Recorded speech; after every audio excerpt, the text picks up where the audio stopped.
Today for our hashtag Darebin Backyard Harvest video, we're talking about building a new veggie patch. Specifically, what are all the considerations that go into building a new garden bed that you want to grow some veggies in? Now is a really great time of year to be planting some veggie beds because winter is a time for infrastructure projects where you can plan ahead for the spring season. Particularly if you're wanting to start a new veggie bed where you're going to grow annual crops, that is, crops that only last for one season before they finish their lifespan. Think about your tomatoes, your broccolis, crops like that. Now is a great time to get ready for spring when all of the fun things can be planted. So let's talk through a few considerations when you want to establish your new veggie patch. Okay. So the first thing that I want you to think about is site selection, finding the best place that you're able to grow your annual crops. So the thing that you're going to go and look for is the sunniest patch on your property. And I say this really carefully because I know in a lot of urban areas, people are lacking in sunshine, particularly in their backyards, to be able to grow some veggies. But the truth is that to be successful, you are going to need some serious direct sunlight, at least 4 hours of direct sunlight per day, or you'll need to be really careful with the vegetables that you're selecting for that space. So go outside and have a look at where's really sunny on your property, keeping in mind that the sun angle is different in summer and in winter time. And so at this time of year, for example, half of my garden is completely shaded from some brick walls on the north side. What that makes me think is that the patch that remains sunny at this time of year is the best place for my annual beds because I can grow in summertime and I can still grow in the winter season as well when I grow things like broccolis and cauliflowers and cabbages. So have a look out for that sunny patch and keep in mind that if you do have less than 4 hours of direct sunlight, there are options to consider, but you'll need to select your plants really carefully. Make sure as well that the space you're considering is accessible to you and is accessible with the hose or at the very least a watering can. The harder it is for you to get there with water, the less watering you're going to do. So ideally, bring it as close to the house as possible. The next thing you're going to do once you've decided on a spot is work out whether or not you have soil contamination issues. It is really common in Melbourne for the soil to be contaminated, usually with lead.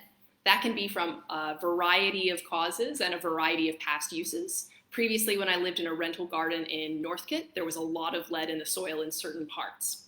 Now, a really good way to do this testing is through a program called veggie. It's run out of a university. It only costs $20 and you send your samples in the mail. So it's a university program. It's a really great way to find out if you have some high-level lead contaminants.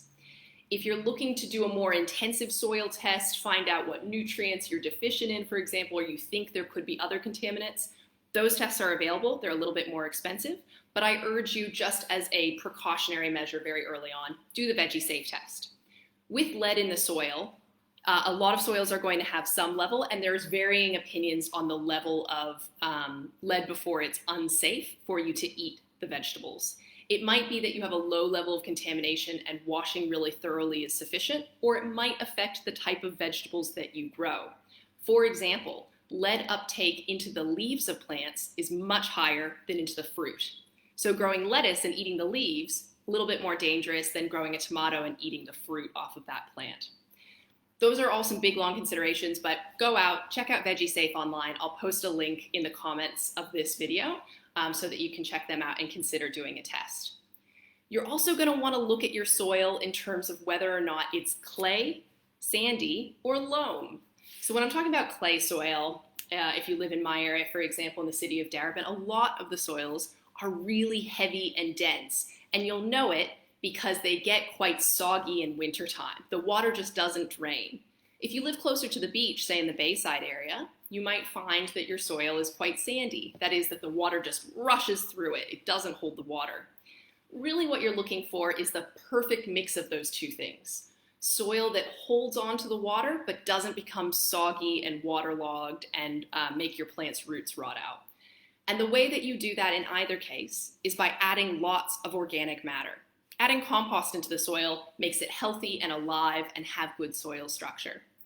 But working out whether or not your soil is free draining might indicate to you whether or not you can grow straight into the ground, whether you're going to have to raise off the ground, or be creative in your plant selection. So do some thinking about whether or not you might have a particular mix. I see some people watching here, so please do feel free to post any questions you have. I can see them on my screen. So if you post questions, I'll answer live in the video about establishing your new garden bed. So let's say you've done your site selection, you've done your soil test, you're ready to go. So how are you going to build the bed, and out of what materials? Obviously, going in the ground is the cheapest solution, just growing straight on the soil that you have. That is cheap, and it doesn't require any resources for you to import things in from somewhere else. So that can be great, but it might not be an option for you. For example, if you have soil contamination, it might not be an option. If you have lots of kids or pets running around, I know a lot of people have dogs who run straight through the garden beds, and maybe not if you have bad backs or bad knees. That might be a bit of a struggle, but always consider if in-ground is an option for you. Let's say that one of those factors is there and you need to raise off the ground. You have a few choices as well. When we raise our garden bed off the ground, you can either be going for something that has a bottom underneath it. You could go for something that has no bottom, so it's soil directly on soil, or a wicking system. And a wicking system is where there's a reservoir at the bottom collecting water, and that's able to be used by the plants in a kind of cyclical cycle. So you're filling up that water reservoir for the plants to be able to wick up. Kind of the same if you sat a pot in a little bit of water at the bottom and the plant's able to make use of it. Now, the reasons why you would use those different beds. One that has a bottom might be useful if you have really severe soil contamination, or you're going to need to move that bed. It's kind of the same as having pots. The downside with that is you don't get that nice soil-soil connection, and so you have to have a really high bed to make sure that you're able to have plants with enough root depth. So keep in mind that a lot of the plants we're growing as annuals are going to want about 30-40 centimeters to get their roots nice deep down in the soil and hold on tight. If you don't have a bottom on the bed, that might work really well because it allows for contact between your soil and down below. This is what I'm planning for my garden because my soil isn't contaminated, but my issue with it is that it's very, very heavy clay. And so by putting a bed on top, I can put really beautiful mix to grow my vegetables in, and then over time they're improving the soil underneath them as well. A wicking system works really well for some people, and some people swear by it. It does affect the plants that grow happily in that space, but if you're someone who's constantly forgetting to water your plants, consider a wicking bed, and there are ways of making your own. Have a look online. The next thing you're going to think about is what materials am I building my bed out of? Now, I often see a lot of beds out there that are built out of plastic, like UV stabilized plastic or steel or some sort of metal around the edges. Those can work great, and I know a lot of people really enjoy them. The thing that I ask you to consider with those is how small is it? Remembering that with any bed, the surface area, that area around the outside, is going to heat up. Particularly I find with some metals, where it's just the sun is baking into it in summer and really heating up the soil in between. That can also really dry out your plants or cook them. So something to consider with the size of those beds. A common selection is for people to use timber sleepers, and you can kind of see it in my picture here. Timber sides to the bed, which are being used to hold the soil in. Those are fantastic. Timber is a natural product, and you can get it in lots of places. You can get it secondhand in some cases.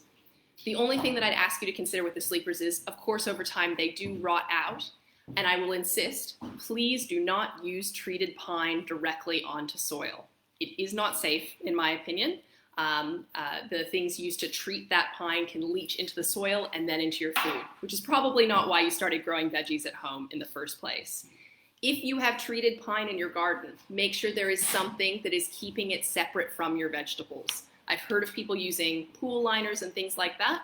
I encourage you to do your own research about treated pine if that's a route you want to go down. Another option other than sleepers, timber sleepers, is, for example, using bricks. This is actually what I'm going to do in my garden for a few reasons. Bricks do heat up on the sides, but it's something that you can easily access for free. If you have to hop on a good Karma network or you get in touch with a local building site, they will always have leftover bricks and you can build your beds for free out of a resource that was going to go to waste. So I really like that I'm able to do it cheaply, and also that they don't rot out over time. Those brick beds are going to last a really long time, and I love that. What's more, you can kind of use the microclimate, the heating up, to your benefit, so long as you understand what you're getting into. I wouldn't build any really small bed areas out of bricks because it would heat the soil up too much, but in the size beds I'm planning, I'm happy with it. So those are some different materials you could consider when building your own beds. In terms of how big to make it, remember that if you have a bottom on the bed, you're going to need to ensure that you have enough root depth for those plants to grow successfully. The root depth is going to depend on the plants you're growing, if it's just a little leafy green or it's a big tall plant. So take that into consideration. But in terms of designing the actual size of the beds, a lot depends on whether or not you're able to get right down in there and also how big you are. But for example, for me, it's really comfortable to be able to reach 60 centimeters into a bed on either side. That means if my bed's right up against my fence line, it's only going to be about 60 centimeters wide. But otherwise, the rest of my garden, I make them 1.2 meters wide because I can access from both sides 60 centimeters into the center. Do not make your beds too wide or you'll regret it later on. You'll end up walking in them and compacting the soil, or you won't be able to reach in and get all of your veggies. So I highly recommend 1.2 meters as a width of the bed. In terms of the length, just depends on how much space you have. But what I would recommend is consider making all of your vegetable beds the same size. This is a plan I have for my garden because by making them all the same size, I can make covers for them that move from bed to bed as the plants get older. Okay, the next kind of aspect you're going to need to think about is filling that bed up. What are you going to put inside? And there are a lot of different companies that deliver soil to your home so that you don't end up buying 300 bags of plastic covered soil and bringing it in. So that's absolutely an option to get some soil, some veggie mix delivered to your home. But keep in mind that from all the reports we've gotten, the quality can be really variable. Just depends on where you get it and the luck of the draw of what's gone into that particular mix. So regardless of the soil you are putting into your beds, I encourage you to have your own composting system, whether that's worm farms or a compost bin, so that you can be adding your own nutrients into the soil right away. That's really going to help to make sure your plants grow well. A lot of people use lasagna beds or layered beds of different layers of fertilizer and compost straw in order to build up the water retention of their beds. And I have found that works great. There's 1,000,001 different recipes for a great lasagna bed, but I recommend checking out Justin Calverley's The Urban Farmer. I've tried his beds a number of times and found them to be really successful. The last thing I wanted to remind you is that you're going to need to refresh this bed every growing season if you're growing annuals in it, because they're going to be hungry plants. They're going to be taking the nutrients out of the soil. You need to give them extra nutrients. So that's where your compost comes in and any fertilizer that you're able to give them. For example, having chooks on site and being able to use their manure is a great fertilizer to be able to top up every 6 months. Now, the last thing I wanted to talk about is planting in your bed. Remembering that if you do this infrastructure work now, you will be ready for the spring season to put some annuals in. So think about August to December where you're planting all of those fun things that we'll go over in a second.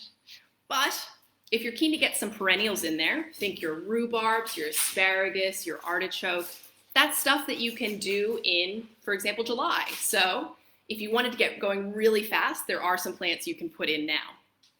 So I had quickly some of my favorite spring vegetables to try, but you can tune in the same time next week and I'll actually be talking a lot about preparing your garden for spring and the different plants I'd be growing. But to give you a quick taste, and if any of you are already gardeners, I'm sure these pictures are going to make you really excited because spring is a gardener's dream. It's the season where we can grow different varieties of tomatoes, capsicums, eggplants, chilies, all these plants that require a lot of warmth to be successful, as well as things like zucchini, cucumber, melons. These are beautiful moon and stars watermelon that you'll never find in store, but is delicious when homegrown. Your pumpkins as well. And I even have on here my suggestions for if you're feeling a little overwhelmed, what gets you going in spring.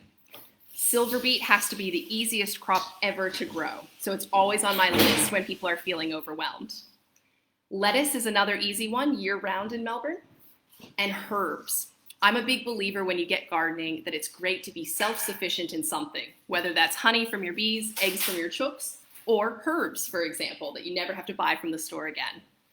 My last spring suggestion, just to get you excited, is zucchini. It is one of the easiest plants to grow, and I've seen a lot of jokes about no one has ever become a gardener and not harvested zucchini for the neighborhood, which I find to be true. They are prolific and a great fruit-producing crop in the garden. As I said before, this time next week, I'm going to be talking about what you would want to do to prepare your spring garden. So tune in if you want to hear all about my tips and tricks for all of these different plants. There's many more to go through, including my absolute favorite to grow at home, which is beans. So please do tune in 3 p.m. next week. And in the meantime, share your gardening photos with us using the hashtag Darebin Backyard Harvest. We have some compost aerators to give away. So if you share a really great photo, you might be a winner. Please do share all of that content, and please do post any questions you have about building a new veggie bed. I'll be typing out answers over the week. Thanks, and see you next time.